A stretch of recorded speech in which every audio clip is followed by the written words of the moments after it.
حمله نیروهای آمریکایی بر طالبان در هلمند. طالبان خشونت‌ها را فوراً کاهش دهند.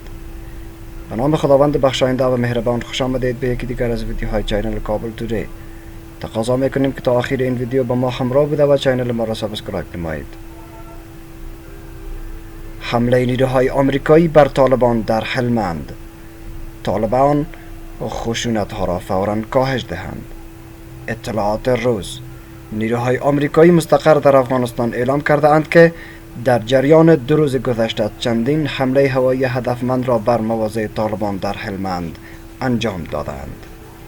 سانی لگت، سخنگوی نیروهای آمریکایی در افغانستان، امروز دوشنبه 21 میزان در رشته توییتی گفته است که این حملات مطابق توافقنامه صلح آمریکا طالبان انجام شده است. به گفته سانی لگت، این حملات هوایی برای دفاع از نیروهای ملی امنیتی و دفاعی افغانستان که مورد حمله جنگجویان گروه طالبان قرار گرفته بودند اجرا شده است.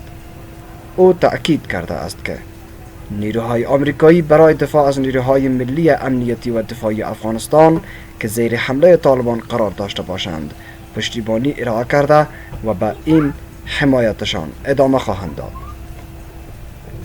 سخنگوی نیروهای آمریکایی در افغانستان به نقل از جنرال اسکات میلر، فرمانده عمومی نیروهای حمایت قاطع در افغانستان، نوشته است: طالبان باید فوراً اقدامات تهاجمی خود را در هلمند متوقف کرده و خشونت‌های خود را در سراسر کشور کاهش دهند. اقدامات تهاجمی طالبان برخلاف توافقنامه این گروه با ایالات متحده آمریکاست و مذاکرات صلح را تضعیف می‌کند.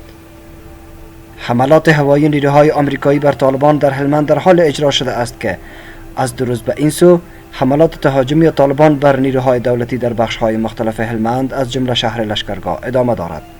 وزارت داخله از کشته و زخمی شدن نزدیک به 200 جنگجوی طالب در جریان درگیری‌های هلمند خبر داده است. اداره محلی هلمند نیز گفته است که نیروهای تازه نفس برای عقب زدن حملات طالبان به ساحات درگیری اعزام شده است. با تشکر از اینکه تا آخر این ویدیو با ما همراه بودید.